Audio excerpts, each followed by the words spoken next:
Welcome to Freda Chando Analysis, ladies and gentlemen.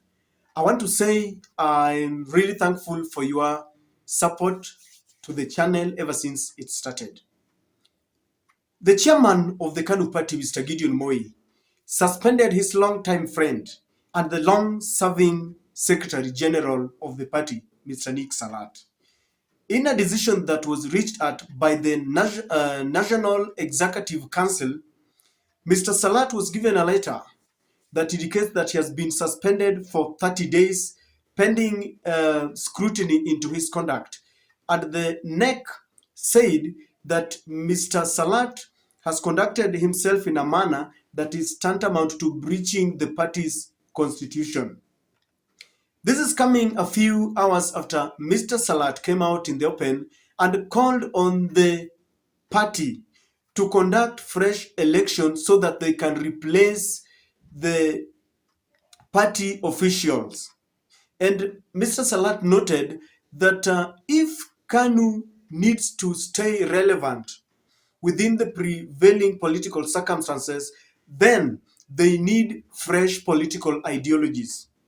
These sentiments did not go down well with Gideon Moi, who felt that Mr. Salat was undermining the party. And he felt that those statements are tantamount to sabotage, because Nick Salat, as the Secretary General of the party, should have communicated some of his feelings in a manner that does not spill out in the public. Because when you go out in the public and say that we need to conduct, fresh elections and we need to replace party officials, it seems that the public read that Mr. Salat feels that Gideon Moi should relinquish his position as the party chairman. Even though later Mr. Salat clarified that he did not mean to target any individual, Gideon Moi could hear none of it. Now, if you scrutinize the statements of Mr. Salat carefully, you will realize that he is right, because in the August polls, the just ended August polls, Kanu had only 4 members of parliament. And those members are warming up to working with Kanu, something that I think Nick Salat does not take very easily. When Moi was given Kanu, when he inherited Kanu from his father, Kanu was a very vibrant party. In fact, if you look for the old men and women who started Kanu and enjoyed the trappings of power in Kanu, they will tell you that they regret what is happening in Kanu today. But you cannot blame Gideon Moi, because ever since he inherited that party, he has really faced a lot of stiff competition from William Samoei Ruto. Immediately, Moi was defeated, or Moi decided to go home, and immediately Moi decided to take a passive role in national politics. Mr. William Ruto saw a vacuum, and he decided to ensure that he was going to entrench himself as the Rift Valley kingpin. So the first person to deal with was Gideon Moi, and to ensure that there is no any Moi family member who will rise up, because he knew very well that there could never be 2 centers of power within a region. So after serving 1 term as a senator, Gideon Moi did not make it the second time, because William Ruto had set his machinery to ensure that he lost, and indeed he lost to a UDA candidate.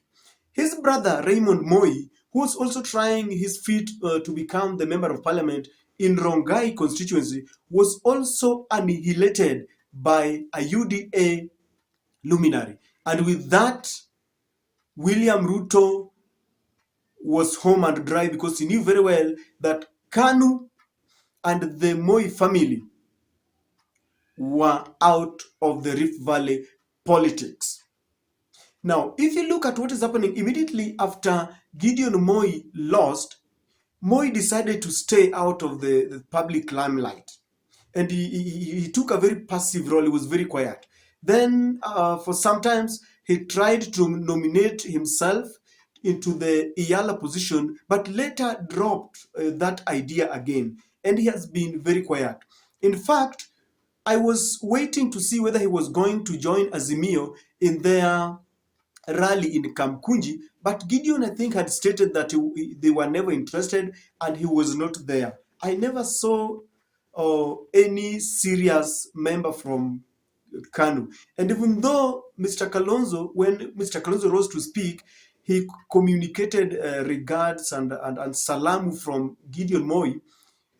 It is very clear that Gideon Moi had decided that he never wanted active politics. Now, the latest developments simply means that Gideon Moi values Kanu to his heart, that he does not want anybody to joke around with the party. If you ask me, Mr. Salat is very right, because Kanu is the oldest party that is surviving today. But it seems it is having a slow and natural death. And when a company is dying, it means that those who are, manning the company, the officials, the manager, and all the other people working under him are making some mistakes. Something is not right. And so Nick Salat could be right by saying that they need to ensure that they rejuvenate this party. They need to sit down and look at what is it that they need to do. And one of the things that they must do is that they must embark on a very vigorous national recruitment of their party. And they should also hold very quickly, very imperative party, national party election, so that they have the right people. When I look at Moi, I don't know whether I'm the only person who is reading him wrong, but Moi looks to me like a prince. He is not someone who is a politician. Kenyan politics, and especially when you are competing people like William Samoei Ruto, who have read the Kenyan politics and they understand fully, Gideon Moi is not the right man. Kanu needs someone who is very vigorous, someone who can take on opponents and restructure that party. The only problem is that I don't see any other person who has got money, because for you to become a leader, you need to have some money. The reason why I'm talking of money is that right now they don't have even members. So they don't qualify. They don't meet the national threshold as set in the constitution that gives them some revenue allocation from the national budget. So they need to fund that party from their pocket, and that's why maybe Gideon Moi is the only person who can sit as the chairman. The other thing that has been bedeviling our parties is that these parties, even though we pretend that they are national parties, these are entities that I can say are people. They are entities that we can identify with individuals. If you look at UDA belongs to William Samoei Ruto. ODM belongs to Raila Odinga. Jubilee belongs to Uhuru Kenyatta. And so it will be very difficult, for example, to try and restructure Kanu and take it away from the Moi family. They cannot. If you look at these big families, they want to have their own parties, because when you have a party, it is very easy for your family lineage to get into politics and inherit power, maybe to protect your wealth and to become even more influential. And this is the reason why, if you look at Kalonzo, who also has a Wiper party, his son was nominated to Iyala position, and rightly so, because his son is also a Kenyan. As long as he qualifies, he is allowed to play politics. Winnie Odinga was nominated through ODM, and she's got every right. You don't expect maybe Kennedy Kalonzo and Winnie Odinga to go and seek nomination in another party, maybe UDA, yet they have worked, they have invested their emotions and money and resources in the family party. So Gideon Moi might not really want to let go of this party, even if things are not going the right way. But the other problem that I see with Nick Salat is that he went out to spill the beans. As a Secretary General, I thought there are proper communication mechanisms that he should have used, maybe to call some. He can simply drive to Moi's house and tell him that you see, buddy, we need to conduct some elections. I don't know whether he had tried and it didn't work. I don't know, because Moi seems to have taken a very low profile after the August polls. Maybe he's coming to terms with the mere fact that he's no longer a senator. There is no any member of the family who is in politics, and so he's wondering in the Kenyan style, how are they going to protect their wealth? But why exactly do you think that Gideon Moi decided to take this move? Because the relationship between Gideon Moi and Nick Salat is one that dates back. These are good friends. They started way back when the former president, Daniel Moi, was still the president. And so for Gideon Moi to decide to suspend Nick Salat, there could be some sinister motive. There's something that he knows that we don't understand. Kindly subscribe to our channel if you're watching for the first time, and click the notification bell. Give our videos many likes. And for those who have supported the channel, thank you very much. Could it be that Gideon Moi feels that there is a hidden hand that is using Nick Salat? And this could be true, because I have seen of late members of parliament or any leaders who are elected under Azimio party, they are now warming up to work with William Ruto. Leaders want where there is power. Some of the former governors, people like former Governor Ongwae, have called a press conference, Janet Ongera and all that, and they have said that they are done with Azimio and they want to work with William Ruto. So, and we've also seen sometimes back when the ODM was conducting their party elections, and Ababu Namwamba was poised to become the Secretary General. It later came out that he was being used by William Samoei Ruto. William Ruto is a very crafty politician. He understands Kenyan politics, so he can infiltrate your party by using your officials. So there could be a possibility that he has started quoting Nick Salat.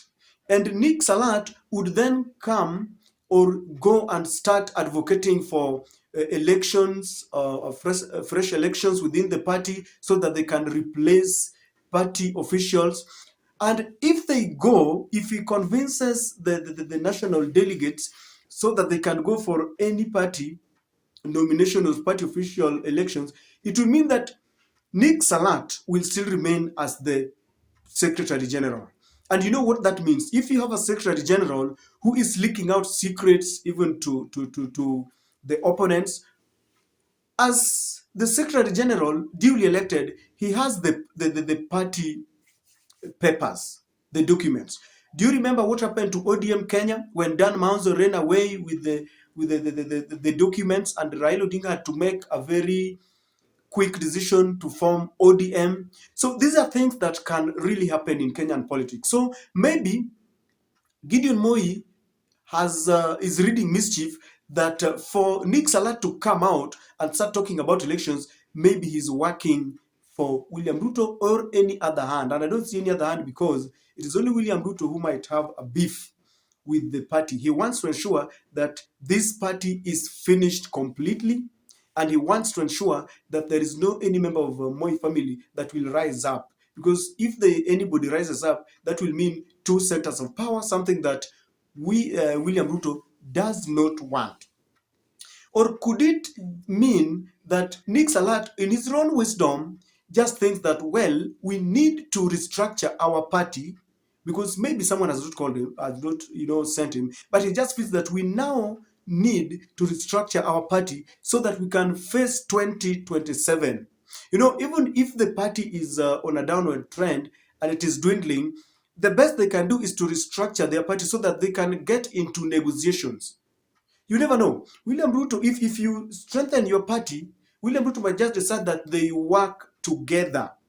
Or come 2027, and with our marquee nominations, people who are disappointed after the nominations might just decide to come back to Kanu to seek, elective post with Kanu. But that can only happen if you strengthen your party, you have the right people in your offices. And so it could be that Nick Salat just wants, as a Secretary General, the longest serving. Maybe he just wants Kanu to be a force to reckon with, and the restructuring must start now, because all the people who want to contest in 2027 have started now. If you look at the movements, political movements of William Ruto, he is doing his best. He's quoting Western. Rigathi Gachagua is trying to unite his people. Musalia Mudavadi trying to unite Western Kenya. If you look at Raila Amolo Odinga, Kalonzo, and Martha Karua, you see what they are doing. So that could be the reason why Nick Salat is advocating for fresh election.